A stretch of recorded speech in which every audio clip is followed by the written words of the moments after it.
Hello दोस्तों, आज हमारा फर्स्ट टॉपिक है और एनाटमी सब्जेक्ट है हमारा। उसका फर्स्ट टॉपिक है बोन्स के बारे में। Human bones. ह्यूमन बोन्स कितनी होती हैं बॉडी के अंदर? 206 होती हैं। तो एनाटमी में हम बेसिकली स्टडी करते हैं लोकेशंस की, कौन सी हड्डी, कौन सी बोन किस लोकेशन पर है बॉडी में। ठीक है, तो बोन्स बेसिकली क्या होती हैं? Basically they are rigid organs. Organs क्या होता है? मतलब एक ऐसा उज़लात हैं, ऐसे उज़लात हैं कि जो रिजिड होते हैं, मतलब सॉफ्ट नहीं होते, हार्ड ऑर्गन।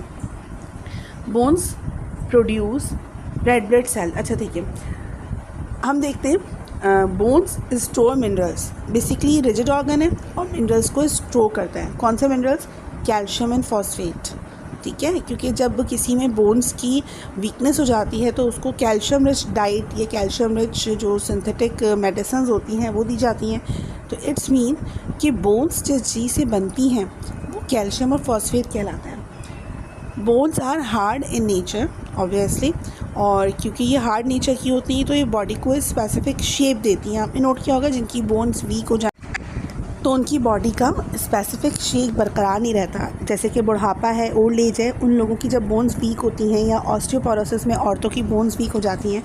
तो जब ऑस्टियोपोरोसिस आप आगे पढ़ेंगे क्या बीमारी होती है, तो उसमें क्या होता है, बोन्स वीक हो जाती हैं और ऐसे मुड़ जाती हैं। तो मुड़ने से उनकी पूरी बॉडी का स्ट्रक्चर चेंज हो जाता है। अच्छा, basically bones are connective tissues. आप आगे आगे पढ़ेंगे कि सेल्स होते हैं, डिफरेंट सेल्स होते हैं। एक सेल को हम सेल कहते हैं, लेकिन अगर सेल का ग्रुप है तो हम उसको टिश्यू कहते हैं। और टिश्यू की 3-4 टाइप्स होती हैं। उसमें से एक टाइप है जिसका नाम है कनेक्टिव टिश्यू। तो basically bones are type of connective tissue.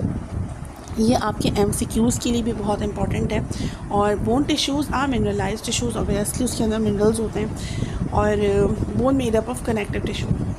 These connective tissues called osseous tissues. ठीक है, बोन्स टिश्यूज़ को क्या कहते हैं? ऑसियस टिश्यूज़, यानी कि वो मिनरलाइज्ड टिश्यूज़ होते हैं। अच्छा, आखिर में देखते हैं bone produce red blood cells, white blood cells and platelets. ठीक है, यानी कि WBCs, वाइट BCs और प्लेटलेट्स पैदा करती हैं, क्योंकि लॉन्ग बोन की एक टाइप है लॉन्ग बोन।